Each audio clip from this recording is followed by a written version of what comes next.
Aké bude mať Alpark parkoviska podzemné alebo nadzemné a s akým množstvom parkovacích miest? V rámci Alparku budú dve podzemné podlažia parkovacích miest, bude tam 1200 parkovacích miest.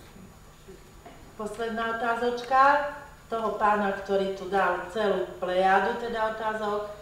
Otázka znie, či budú v Alparku kina, zábavné podujatia a tak ďalej. Áno, ako som spomenul pri hovore, v Alparku sú plánované kina, malo by tam byť 6 multifunkčných kín, zábava, budú tam takisto priestory pre biliard, pre bowling, takisto ako v každom obchodnom centre, aj v našom centre sa budú uskutočňovať eventy.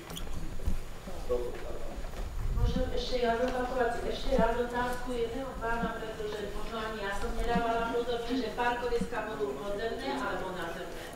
Podzemné parkoviska. Podzemné parkoviska.